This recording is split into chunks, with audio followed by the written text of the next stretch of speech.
What's up, everyone? This is Joshua from East West Healing. Today I want to talk about how fasting depletes magnesium in the body. But before we get started, this is our view of fasting. We don't support fasting, and that is okay. We believe that we are designed to fast at night when we go to bed, and that is it, or in between meals. We don't believe in extended fasting. We believe it's a stress.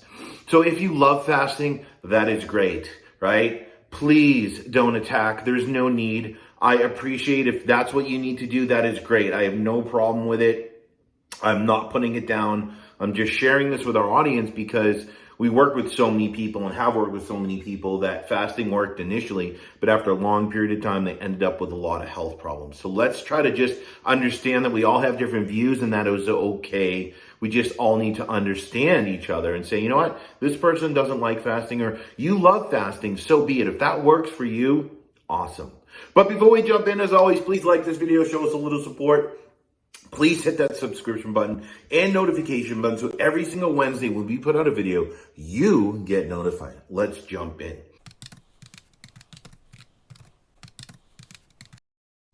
Here's the thing.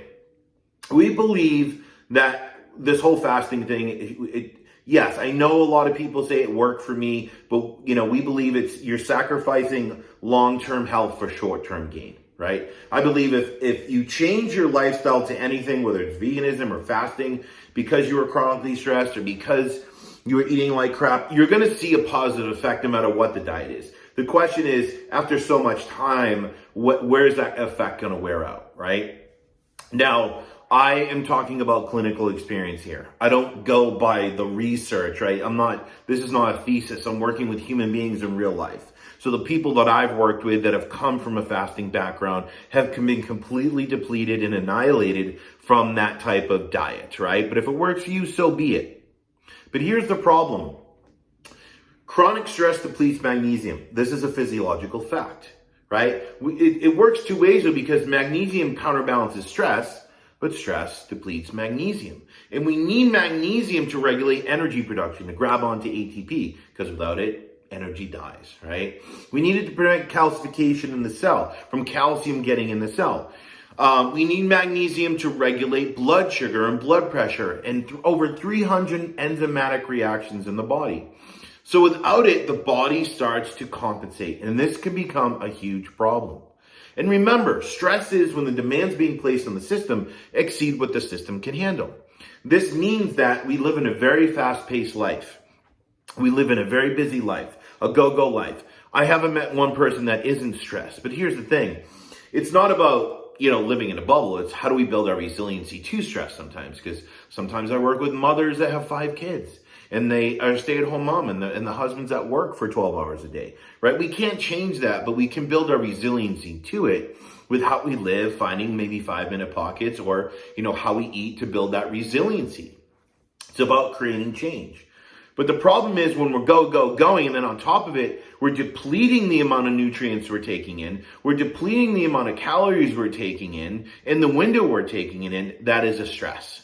That's like saying, I'm going to wake up, it's 30 below outside, but I'm going to wait 4 to 5 hours before putting wood on the fire, and only put wood on the fire until a certain time at night, right? What's going to happen? The fire is going to go out. So you're going to constantly be chasing the fire. And that's a very simple analogy, but that is happening in the body when you talk about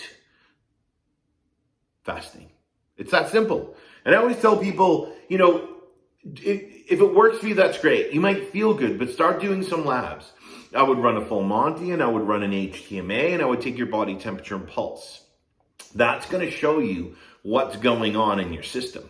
Right? Because people that are fasting have never seen a normal full Monty. I have seen raging iron dysregulation and low magnesium red blood cell. HTMAs, I've seen super high calcium phosphorus ratio.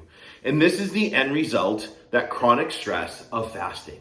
Now hear me out. When we're chronically stressed, the body will produce, or the liver will produce a protein called metallothionein. This actually happens when we take too much magnesium from supplementation. Well, this protein actually binds copper 1,000 times over, and it chelates it from the body. So we could say chronic stress chelates copper. The problem with this is copper is the only mineral in this universe that allows you to not only activate oxygen in complex form in the mitochondria, right? So we can produce ATP, which magnesium grabs onto, and now we have useful energy. But without that magnesium, you can produce energy, it's rare, but you can't use it, right? But number two, copper is the only mineral on this planet that regulates iron. It regulates the reticular endothelial system, the RES, iron recycling system. It activates enzymes like a fastin, ferroport, and ferrooxidase, so we can recycle that 24 milligrams of iron per day, through the enterocytes, the hepatocytes, the spleen, the bone marrow, the liver, etc., into the blood. Right? So when we see low iron in the blood, we know it's high in the tissue. There's more to it, and that's why the Full Monty is a great lab. It's in the description, because we have to look at all values. We have to look at copper. We have to look at retinol. We have to look at ceruloplasmin, which is bioavailable copper that's produced by the liver, because this is the copper that regulates iron recycling. So going back to the stress, if we chelate this copper, we can't recycle iron. If you can't recycle iron, what happens? It doesn't get recycled. It builds up in the tissues, especially the liver. It builds up in the liver big time. And anytime you start not recycling iron, you get inflammation. Why? Because you're chelating magnesium. You can't regulate calcium in the cell. Iron builds up, which causes more inflammation, which causes more calcification. So we're creating more inflammation because we don't have this one or two minerals to support energy production and to support the end piece of energy production with that ATP. So we have a raging iron dysregulation. This creates more inflammation. What happens? We chelate more magnesium, we chelate more copper. And this is the huge problem with fasting. And this is why I see tons and tons of people say, I feel good on my fasting. It works for me, right? But most of these people are running on adrenaline. But if you run a Full Monty and HDMA, you won't see that. Now with the HDMA, what you're going to see is that high calcium or high calcium to phosphorus ratio, which shows you that they're producing tons of mTOR, which is activated by iron, right? They have calcification in the cell. There's tons of inflammation there. Why? Because there's chronic stress, because we're not taking enough food to meet our needs every day, which causes us to waste energy. We can't produce it. And even if we are producing it, we can't support that ATP. So this is the problem, because the more and more we fast, the more energy that doesn't come in, the more we chelate our important minerals, and now we can't support energy production at both ends. So what we need to do is change how we're living. Not be afraid of food. We're humans. We thrive on food, and say, I need to find a different way to eat to support me. Not just focus on weight loss, not sacrifice short-term gain for long-term health, but eat food like a normal human being to support energy production. Right? So I stop chelating the most important mineral in this universe so I can produce energy, but also support iron recycling and produce tons of copper-rich antioxidants. So I can reduce that calcium shell, reduce that calcification. Why? Because I'm bringing in copper, bringing in magnesium, but I'm not chelating them anymore. So really what we're doing now is we're decompensating. We're paying off our debt, and we're doing things differently. We're eating food like a normal human being, maybe 30 minutes when we wake up. Because think about it, would you do fasting with your child? No. It would be horrendous, not only emotionally, but for their physiological health. So why do, as adults, we think we can do that when we have more stress than ever and we're moving more than ever? It is not a diet that works for us, and we need to eat food to support ourselves, to support our minerals, so we can produce energy and activate energy and produce antioxidants, put out the fire to reduce the calcification, so we can use magnesium to regulate our blood sugar, regulate our blood pressure, and things like that, because anytime magnesium drops, eventually you're going to see those things go up.